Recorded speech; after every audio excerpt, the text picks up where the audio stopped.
지금 정경심 교수 항소심이 진행 중이에요. 5월 10일 날 오후 2시 30분부터 진행됐거든요.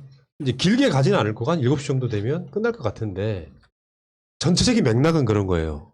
실시간으로 들어오는 정보에 의하면 검찰은 1심에 주장했던 거 그대로 앵무새처럼 계속 그렇게 주장을 하고 있는 거예요. 표창장 위조한 거 맞다니까?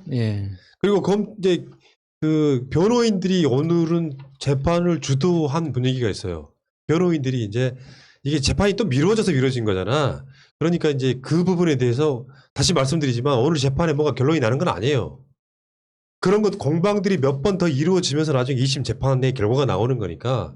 다만 이번 재판이 고무적인 거는 언론들은 주시하고 있지 않지만 보통의 이게 정경심 교수 변호인이 언론들이 편이었다고 하면 그 주장만으로도 언론상에 계속 대서특필이 돼야 돼요. 근데 오늘은 변호인들이 거의 주도한 재판이었기 때문에 또 언론들은 거기다 대놓고 뭔가 그 사실 변호인이 그렇게 주장했다는 이야기도 거의 보도를 안 할 겁니다.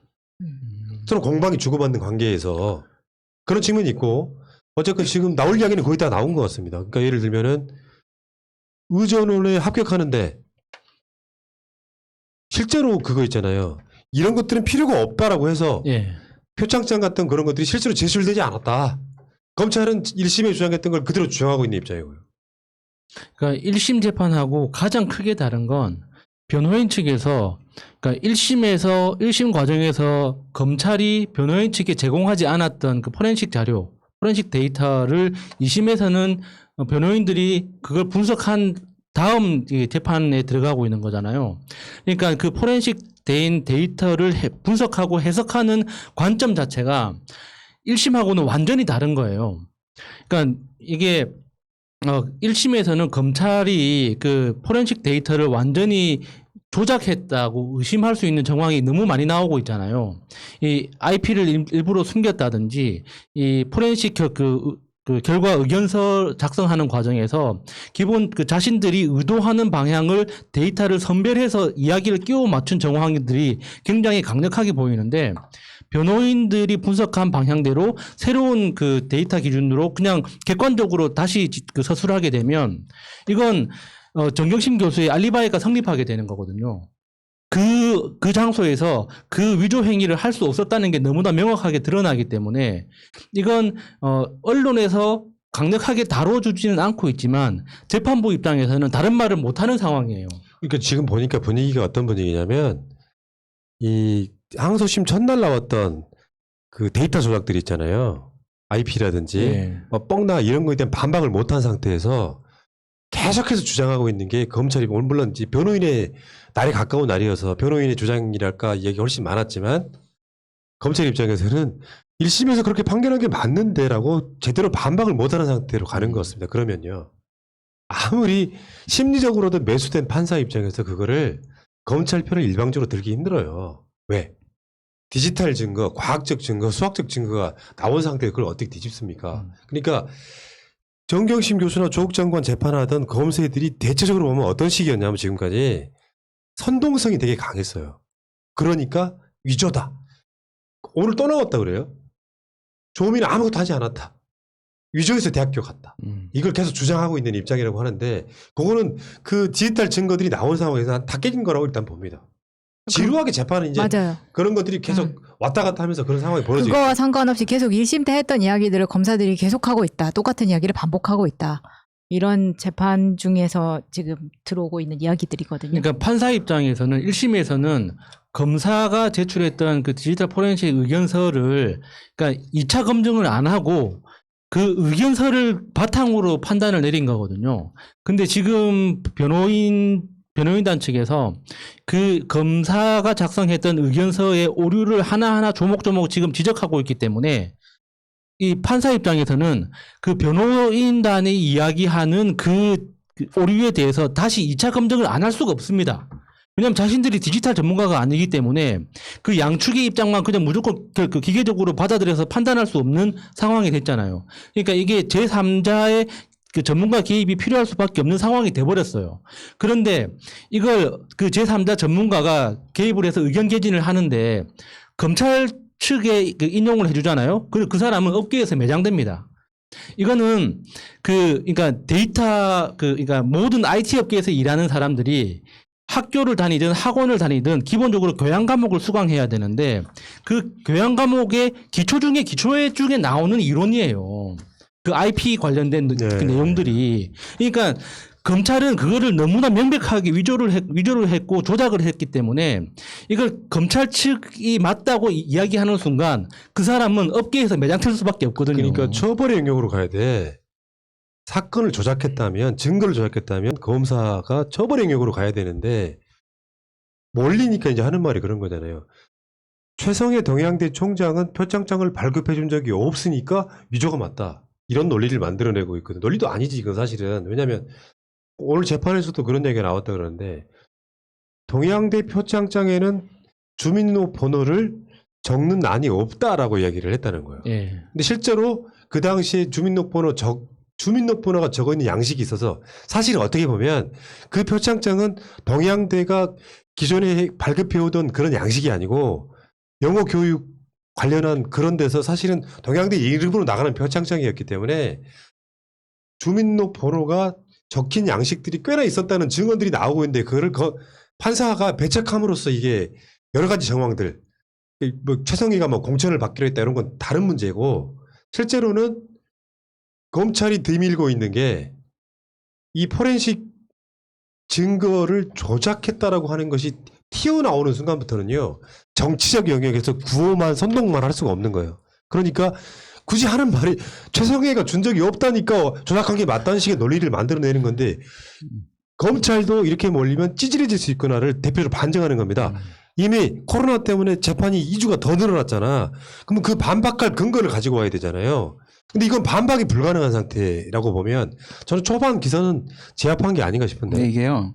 지금 푸나님 말씀하신 대로 내가 표창장을 만들어 준 적이 없으니까 넌 위조한 것이다. 이렇게 지면 푸나님이 방송 끝나고 우리한테 밥을 안 사줬으니까 넌 오늘 저녁 굶는 것이다. 이거랑 똑같은 거예요. 안 사주면 내 밥 못 먹냐고. 예. 그렇죠. 네, 그럼 맞네. 그게 성립이 되네. 그런데 아니 밥 안 사줬으니까 너는 굶었다, 못 먹었다. 이건 말이 안 되는 거잖아요. 근데 지금 이 두 가지가 지금 사실 핵심인데 저는 박찬대 의원이 이게 사실은 이렇게 연결이 되거든요. 김부겸 총리 후보자 인사청문회에서 민주당 박찬대 의원이 고릴석 기자를 불러서 증언을 시킵니다. 참고인으로 그래서 정경심 교수의 PC 쪽에 증거 조작, USB 꽂아버린 거, IP 주소, 동양대 주소 고의 누락시킨 거를 진술하게 해요. 그럼 어떻게 되죠? 이거는 공개적으로 전국적으로 다 나간 거잖아요. 후보 총리 청문회이기 때문에. 지금 이렇게 들어간 부분 하나, 이렇게 했기 때문에 이 재판부가 생각하지 않을 수가 없는 부분이 생겼다. 이거 하나에다가 두 번째는 우리가 지난번에 이 정경심 교수 항소심 재판부 분석을 한 적이 있어요. 그때 주심 재판관이 누군지 얘기를 하면서 사실은 이게 대등재판부다. 대등재판부 막 설명했었잖아요. 네. 대등재판부고 심담 이승연 거기서 다 부장판사예요 지금. 네, 심담이 주심인데 다 대등이고 지금 이렇게 됐는데 이제 희망적으로 보는 게 당시에 이 사람들의 주변 얘기를 정리했을 때 상당히 꼼꼼한 사람들이다. 특히나 심담이 이렇게 평가들을 하고 있었거든요. 그런데 여러분들은 아실지 모르겠는데 매일 판례만 보고 사는 저 같은 입장에서는요. 1심이나 2심 항소심 판례 판결문 보면요. 그냥 비웃어버리거든요. 처음부터 끝까지 뇌피셜이에요. 그러니까 임정엽이가 이런 식으로 재판한 것도 이런 식으로 할 수 있었던 게 꼼꼼하게 하나씩 분석을 안 해. 대충대충 해 바빠가지고. 그래서 얘는 좀 의도적이었지만, 예, 뇌피셜 재판 판결문 엄청 많이 쓰는데, 지금 이 대등재판부라는 특징, 당시에 이거 재판부도 바꾼 거였어요. 거기에다가 원래 꼼꼼한 사람이다. 이렇게까지 치면, 지금 문제가 되고 있는 PC 증거 조작과 IP 주소 자료 조작 부분은 하나씩 다 따져볼 거다. 네. 다 따져보면 우리에게 상당히 희망적인 상황이 될 수밖에 없다. 네. 저는 이렇게 생각합니다. 그러니까 이제 규정하기 전에 앞부분에서는 뭐 그 스펙 관련한 그 부분들에 대한 변호인 위주의 얘기가 오고 갔고 규정이 끝나고 나서 이제 본격적으로 그 이야기 한 거예요. 그 심야 시간대 PC 사용했던 그 우리가 다 알고 있는 그 네. 내용이죠.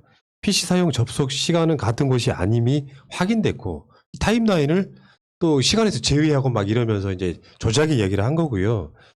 PC 사용 장소가 월, 화, 수업 내용물을 출력했대요.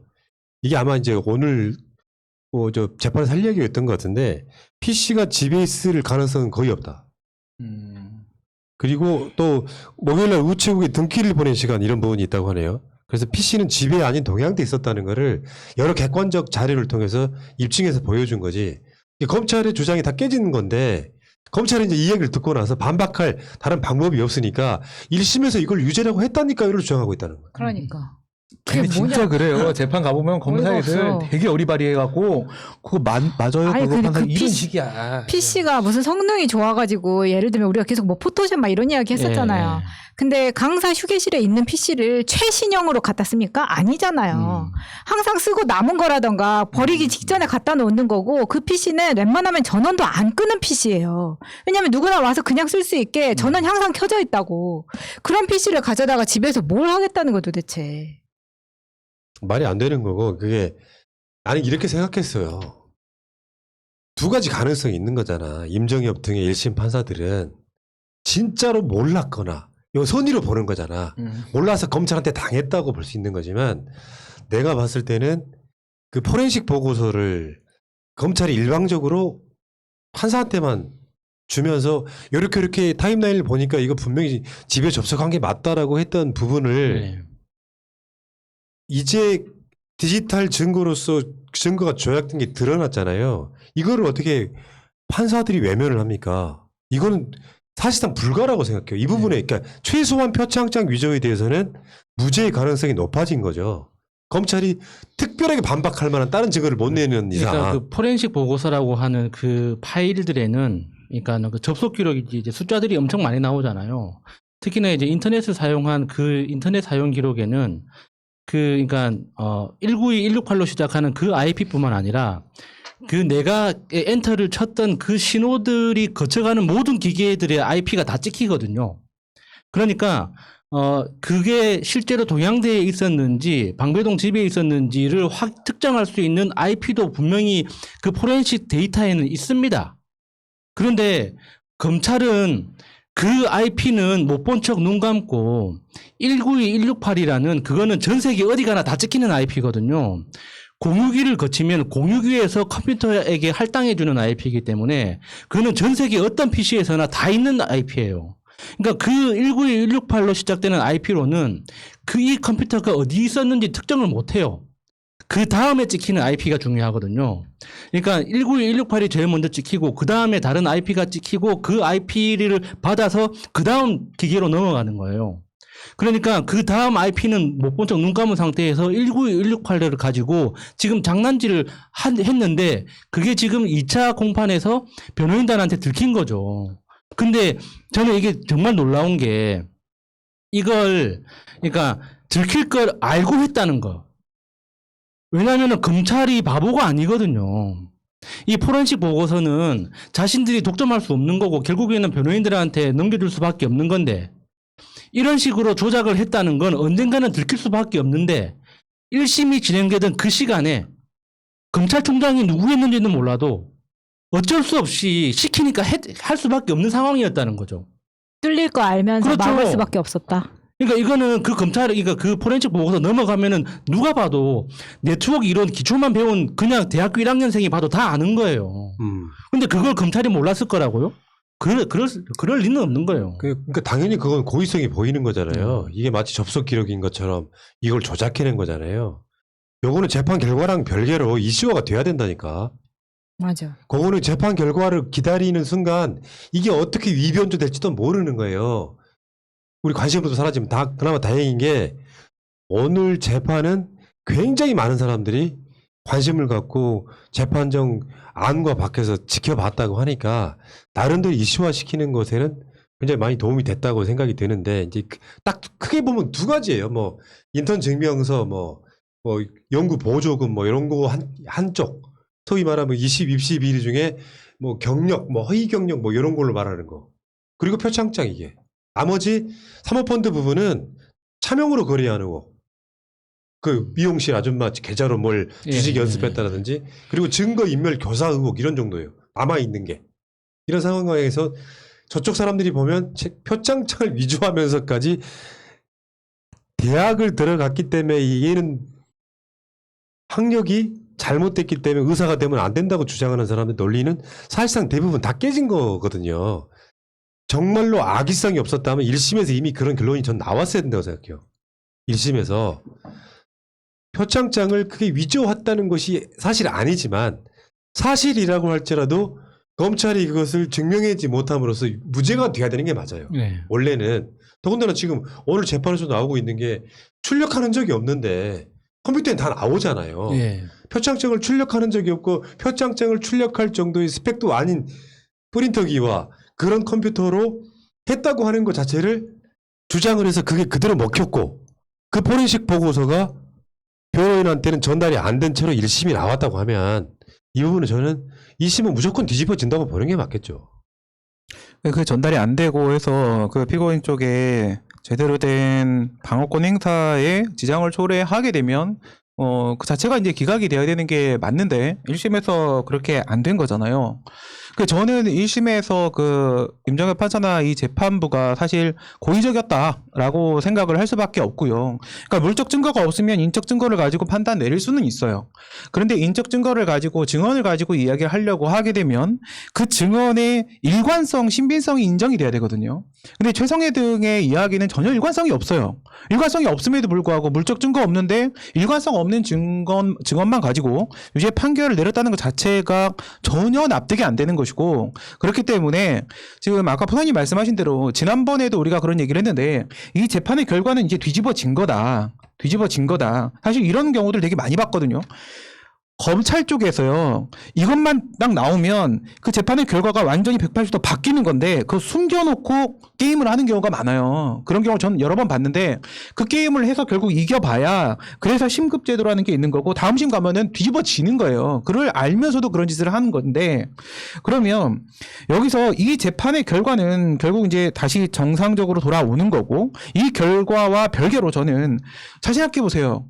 그 김학이 내보낸 출국 금지에 대해서 하지도 않은 이성윤 검사의 방해 행위에 대해서 수사와 기소까지 이루어지는 이 마당에 여기서 증거 조작을 고의적으로 한 이 관여 검사들에 대해서는 수사 기소를 왜 안 하냐? 당연히 이 친구들도 여기 관여한 검사들과 그리고 물론 이제 여기에 교사가 있었으면 교사범도 그리고 판사까지 우리는 전부 다 고발을 하고 이들에 대해서도 다시 재판을 받게 해야 되는 게 맞다. 이 재판 결과에서 끝내면 다행이다, 무죄다, 끝내면 안 된다. 이거 응징해야 된다.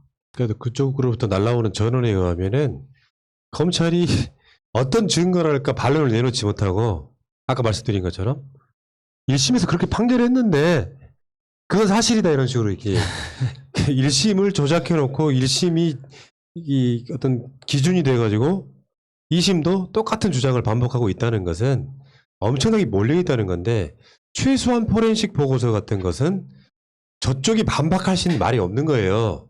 이제는 범죄 영역으로 들어가 버린 거잖아. 검사가 조작의 영역을 진짜로 고의성 갖고 했느냐 안 했느냐 사실은 굉장히 방어적이 된 거거든요. 내가 아까도 그런 얘기 했잖아요. 민주당이 수세적이 되면 절대 못 이긴다고. 공세적이 되는 것처럼 검찰이 자신들을 쉴드 쳐야 되는 입장에 몰렸다고 하는 것은 재판은 사실상 초반이 중요하거든요.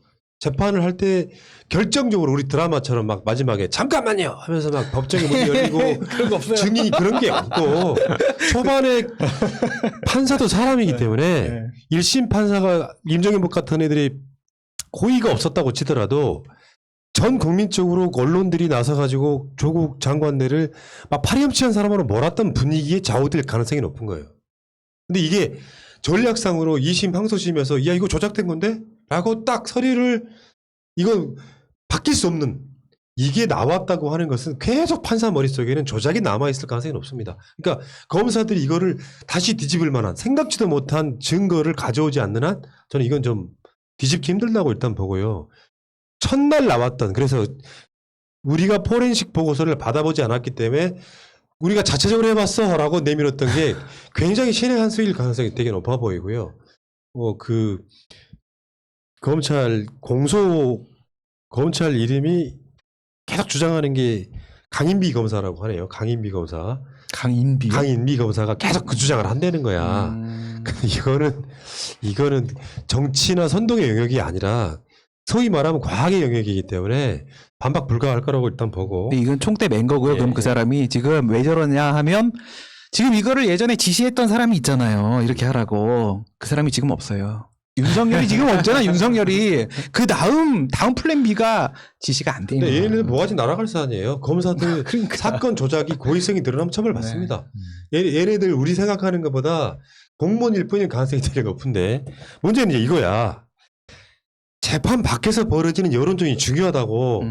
그나마 최근에 그 이재정 의원이 조국 조리돌림한 것은 한국 언론사들의 수치스러운 일로 기억될 것이다라고 하는 박노자 교수의 글을 SNS를 RT하는 정도까지는 왔어요. 다만 최소한 김우겸 의원처럼 증거 조작에 대해서만큼은 재판 결과랑 아무 상관없이 여론화 시켜야만 된다는 말씀을 드리고 싶어요. 네네네. 국내에 있는 외국인의 눈에도 이 정도로 보였다고 하면 사실 언론의 자정을 기대할 수 없는 상황이라는 거는 많은 국민들이 다 아실 거고 이제는 방통위와 언중위 그리고 국회에서 어떻게 할 것인지 답을 내놓아라. 지금까지 뭐 했냐 이렇게 압박해야 될 때가 아닌가 싶습니다. 그리고 더 열받는 건 이런 보도 오늘은 주로 변호인 위주로 갔기 때문에 뭐 다음에 또 재판 공판 날짜가 잡히겠죠. 근데 최소한 언론들이라고 하면 어느 사건에 등장했던 여러 가지 변호인들의 말 중에 최소한 증거 조작에 대한 부분은 기사로 써줘야 된다는 거예요. 이것 먼저 쌩까버리고 여론은 안 돼. 그러다가 이런 정보를 접하지 못한 일반 국민들 입장에서 정경심 교수가 그 부분 무죄가 나오면 뭔 소리야. 사법부가 문재인 정부한테 장악됐구만. 이렇게 맞아요. 외치는 용도로 써먹힌다는 거지. 맞아요. 그러네요. 네. 자, 아무튼 뭐 좋은 소식도 있었고 별로 안 좋은 소식도 있었지만요, 여러분 희망 가지시고요. 내가 마지막으로 그런 말씀드리고 싶어요. 언론이 조작할 건데 무슨 희망이 있냐? 언론 우리 정권 뺏길 거야. 그건 여러분들의 굉장히 좁은 생각입니다. 우리가 이슈 파이팅을 하고 우리 같은 사람들이 주장을 하고 전에도 말씀드렸지만 윤석열만 해도요. 언론이 검증 안 할 것 같으세요? 언론이 윤석열 편만 있습니까? 지금까지 검찰이 잘못됐다고 주장해왔던 MBC, JTBC는 가만히 있습니까? 장모는 그렇다 치고요. 윤석열의 바로 부인인 김건희 검증 안 할 것 같아요? 다 까먹었지. 코바나 컨텐츠 뭐 쓰리쿠션으로 해서 협찬 받고 이거 법조인들은 뭘로 보고 있는 줄 아세요? 뇌물로 보고 있어요. 뇌물로. 삼전뇌물. 심지어 김건희가 다른 검사랑 동거했던 것도 뇌물로 봐요. 사건에 관련해 가지고 예. 그런 것들이 본격 검증이 시작되면 언론이 보수 쪽을 편들 거라고 생각하는 건 착각입니다. 박근혜 탄핵과 똑같은 거예요. 돈 되는 쪽으로 가는 거죠. 돈 되고 클릭수도 네, 나온 쪽으로 네. 갈 수밖에 없다고. 근데 지금 김건희나 윤석열 건에 대해서는 그 휘발성이 너무 커요. 예. 그러니까 우리가 계속해서 이 지지고 볶는 주장을 계속해서 해줘야만 그가 그나마 남아있는 거죠. 그 동력이 남아있는 건데 우리 선거에 질 거야. 언론은 보도 안 해줄 거야 라고 하는 것도 어느 날 이게 빵 터지잖아? 그러면 또 언론들이 미친 듯이 가서 그거 물어 뜯어요. 그럼 게임 끝나는 거라고. 그러니까 계속해서 꾸준히 해주는 게 중요하다. 제재 근무를 하면서 방역도 협조하고. 예.